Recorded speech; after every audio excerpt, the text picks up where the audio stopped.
नमस्कार दोस्तों, स्वागत है आप सभी का आपके अपने यूट्यूब चैनल। आप सभी जानते हैं कि एक बड़ी गिरावट के साथ में निफ्टी ने क्लोजिंग दी थी और 24,717 पर क्लोजिंग दी है। आप देख सकते हैं लेवल्स भी मैंने आपको बताए थे। गैप डाउन ओपन हुआ था, आप देख सकते हैं यहाँ पर 24,686 का लो लगाया था, 24,851 का हाई लगाया था और मार्केट ने एक कमज़ोरी के साथ में, बड़ी कमज़ोरी के साथ में आप देख सकते हैं 239 पॉइंट के साथ में गिरावट दी।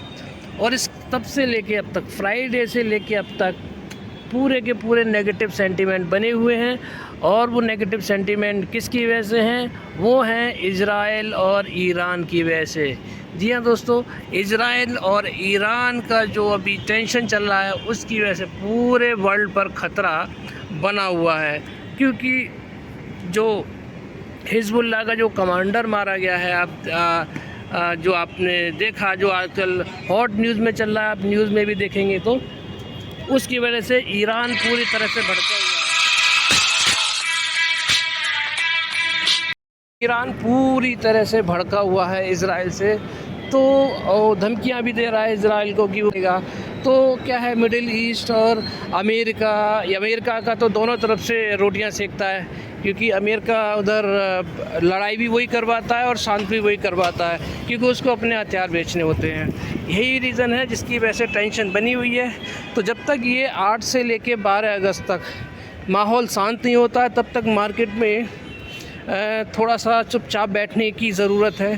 क्योंकि कौन सा बड़ा मूव किधर आ जाए कुछ नहीं पता। अटैक कर देता है ईरान तो फिर क्या है, इजराइल भी इजराइल पर अटैक करता है तो इजराइल भी ईरान पर अटैक करे बिना मानेगा नहीं, ये तो बात पक्की है। तो इसीलिए थोड़ा माहौल नेगेटिव है। और अगर ज़्यादा भड़क जाता है, माहौल नेगेटिव हो जाता है तो मार्केट में बड़ी गिरावट भी हो सकती है। इसीलिए थोड़ा सा सोच समझकर अभी चलने की ज़रूरत है। तो आप देख सकते हैं कि निफ्टी को देखेंगे 24,717 पे क्लोजिंग दी है। और निफ्टी बैंक का तो आप देख ही सकते हैं, प्लस इंडिया विक्स को आप देखेंगे, ये देखिए गिरावट है।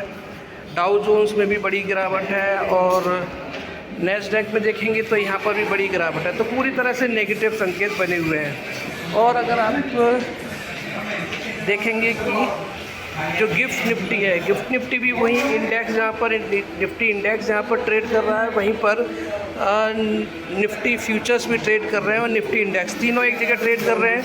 तो यहाँ से कोई भी राहत की संकेत नहीं है, गैप डाउन के पूरे चांसेस बने हुए हैं। एसबीआई का रिज़ल्ट अच्छा है, एस्टीमेट बीट किए हैं। इसीलिए एसबीआई का जो रिज़ल्ट है ज़रूर कुछ ना कुछ पॉजिटिविटी ला सकता है। अगर उसकी वजह से रिकवरी आती है मार्केट में तो एक अच्छी बात रहेगी। कोई बड़ी राहत नहीं है, लेकिन हाँ, क्रूड ऑयल को अगर आप देखेंगे तो क्रूड ऑयल में देखेंगे तो अच्छी है। ब्रेंट ऑयल, क्रूड ऑयल दोनों में गिरावट है। तो इसकी वजह से क्या है, रिकवरी के हमें चांसेस बन सकते हैं। वहीं पे अगर आप देखेंगे कि हमारा जो रुपी है, इंडियन करेंसी है, वो ऑल टाइम लो के आसपास ही लो बार बार बना रहा है और हमारा जो डॉलर है वो हाई बना रहा है। तो इससे क्या है, हमारे फॉरेक्स पर नुकसान हो रहा है। वहीं पे बिटकॉइन देखिए, बिटकॉइन में पूरी तरह से क्रैश आ चुका है। 69,000 के बाद में देखिए 60,000 पे आ चुका है और सारी की सारी क्रिप्टो करेंसियों में बड़ा क्रैश आ चुका है। तो यहाँ से भी नेगेटिव संकेत है। बॉन्ड डील में देखेंगे तो बॉन्ड डील से ज़रूर हल्की फुल्की राहत है, लेकिन क्योंकि नेगेटिव माहौल बन चुका है इसीलिए क्या है, यहाँ से कोई भी पॉजिटिविटी की खबर नहीं है। और यहाँ पर आप दूसरी चीज़ देखेंगे कि एफआईआई डीआईआई का फ्राइडे का डेटा है तो नेगेटिव निकल के आ रहा है। लगभग 300 करोड़ का, 300-400 करोड़ का नेगेटिव बाय सेलिंग करके गए दोनों मिलकर। वहीं पे अगर आप फॉरेक्स देखेंगे तो फॉरेक्स में भी आप देखेंगे तो क्या है, गिरावट हुई है 3.47 बिलियन डॉलर की। और हम कहाँ पहुँच चुके हैं, 670 से 667 बिलियन डॉलर पे। तो ये भी एक नेगेटिव है। तो ओवरऑल अभी तो क्या है, नेगेटिव सेंटीमेंट है। अगले हफ्ते के लिए 1-2 दिन जब तक माहौल शांत नहीं हो जाता तब तक इन्वेस्ट करने की कोई ज़रूरत तो मुझे समझ में नहीं आती है। एक बार पिक्चर क्लियर हो जाए कि ईरान और इजराइल का अटैक अगर नहीं होता है, टेंशन्स कम हो जाती हैं, तो फिर मार्केट रिवर्सल करेगा। वैसे इंडियन मार्केट में कोई भी इशू वाली बात नहीं है। अब मैं आपको बताता हूँ 5 स्टॉक्स मिश्र धातु निगम लिमिटेड को देख लीजिए, फंडामेंटली बहुत स्ट्रॉन्ग स्टॉक है। अगर गिरावट आती है तो वो मौका रहेगा।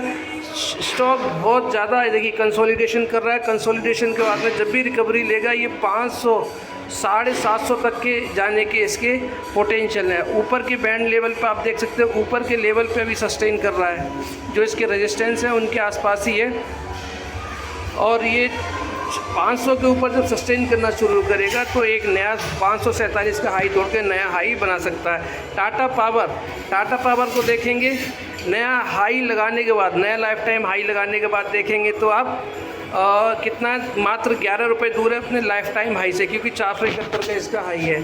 चार्ट पूरी तरह से पॉजिटिव है, और अगर सब कुछ ठीक रहा तो कल आपको फिर से ये स्टॉक आपसे एक नया लाइफ टाइम हाई दिखाने को मिल सकता है। मैंने आपसे काफ़ी टाइम से बोला था कि स्टॉक एक बाउंस बैक करेगा और कंसोलिडेशन जोन में है। बहुत लंबा कंसोलिडेशन चला, ये देख सकते हैं आप यहाँ पर, और इसके बाद में ब्रेकआउट तो आना ही था। तो स्टॉक बहुत शानदार है। अभी भी आप देखेंगे तो डिस्काउंटेड प्राइस में मिल रहा है अदानी पावर से कंपेयर करेंगे तो।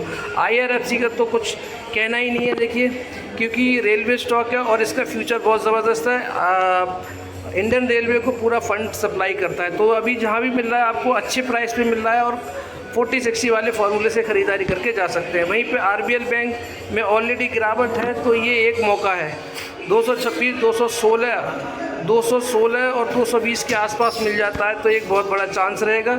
नीचे के लेवल पे सपोर्ट के आसपास ये भी सस्टेन कर टिका हुआ है, और देखिए इस कंसोलिडेशन जोन से जिधर भी जाएगा, इस बड़े लंबे कंसोलिडेशन से जिधर भी जाएगा, एक बड़ी गिरावट है, बड़ी तेज़ी आपको देखने को मिलेगी। स्टॉक में कोई कमी नहीं है। PIGL 55 रुपये के लेवल से मैं आपको बोलता आ रहा हूँ खरीदारी करने के लिए। आज देखिए कहाँ पर आ चुका है, 117 रुपये पे।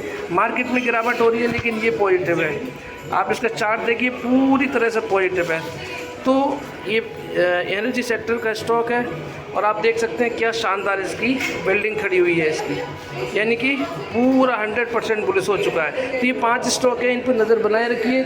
जहाँ भी अगर आपको हल्की फुल्की गिरावट मिल जाती है तो वो एक मौका रहेगा। ये तो मेरा पूरा एनालिसिस, और अगला हफ्ता यानी कल से जो शुरू हो रहा है गिरावट के साथ में शुरुआत हो सकती है, और अगर ये ईरान इजराइल वाला टेंशन थम जाती है तो फिर आपको रिकवरी भी देखने को मिलेगी। तब तक आपको शांति बनाए रखने की ज़रूरत है। शेयर मार्केट में ज़्यादा हाथ पैर फेंकने की ज़रूरत मुझे समझ में नहीं आती है। आप सभी को बहुत बहुत धन्यवाद। आपका दिन शुभ रहे। राधे राधे। जय श्री राम, जय श्री राम, जय श्री राम।